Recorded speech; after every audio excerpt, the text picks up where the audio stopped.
আসলে এই যে চলচ্চিত্র জগৎটা আসলে ধ্বংস হয়ে গেছে। তাদের ছোট পর্দা থেকে শুরু করে বড় পর্দা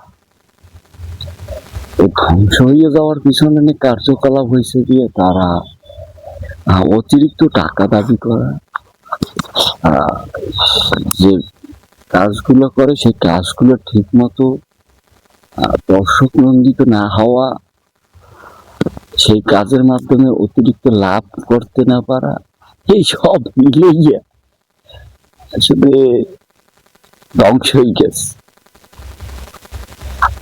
এই ফিল্ম ধ্বংস হয়েছে, ইন্ডাস্ট্রি ধ্বংস হয়েছে, আর ধ্বংস হইতে হইতে এখন আর কিছু বাকি নাই।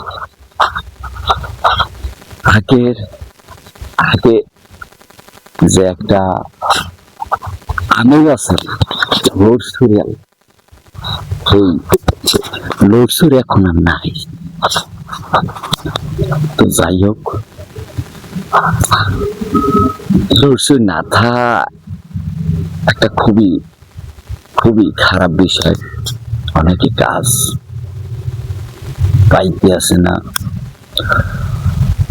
অনেকে মেলা যায় দিন যাবত দৌড়িয়ে হারা কাম কাজ পায় না। তারপর হতে আসি আবার বলে ওই টাকা পয়সা সংকটে ভুগতে আছে, কাম কাজ না পাইলে হারা, টাকা পয়সা না পাইলে হারা ওই সংসার চালাইবে কেন। আর ফিল্ম ইন্ডাস্ট্রি যে এখন একটা অবস্থা, এর জন্য কর্তৃপক্ষ দায়ী।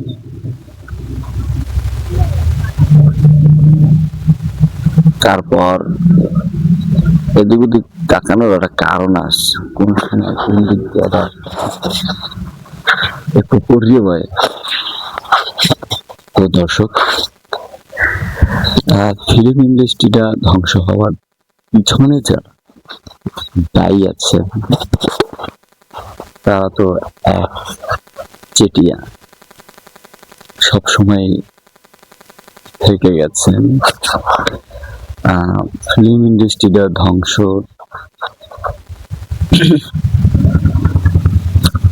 যে ধাপটা আছে সে ধাপটা এখনো কেউ সঠিকভাবে যেতে পারে নাই।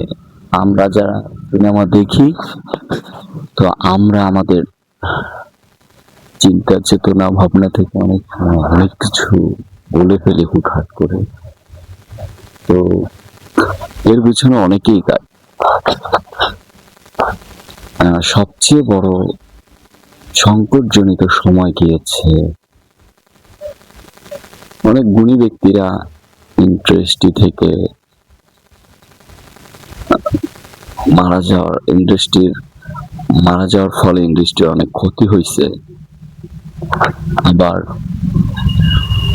এখন যারা বর্তমান সময়ে আছে, বর্তমান সময়ে অনেকেই এখন বিদেশে পাড়ি জমিয়েছেন। দেশে পাড়ি জমিয়ে সেখানে গিয়ে এখন কাজ করছেন দিন মজুরি। যাক, সবাই খুব ভালো আছে, ভালো থাকুক।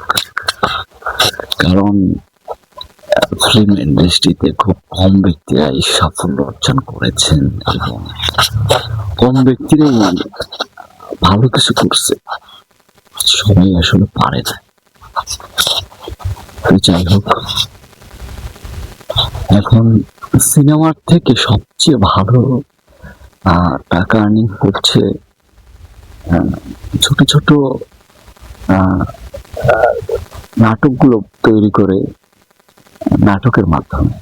এখন নাটক একটু জনপ্রিয়, তো এই জন্য সবাই নাটক দেখছে। সিনেমার ওই ভালো গল্প নাই, সে ভালো নায়ক নাই, নায়িকা নাই, এই জন্য বাঙালিরা এখন খুব কম চলছে। আর মোবাইল ফোন তো আছে।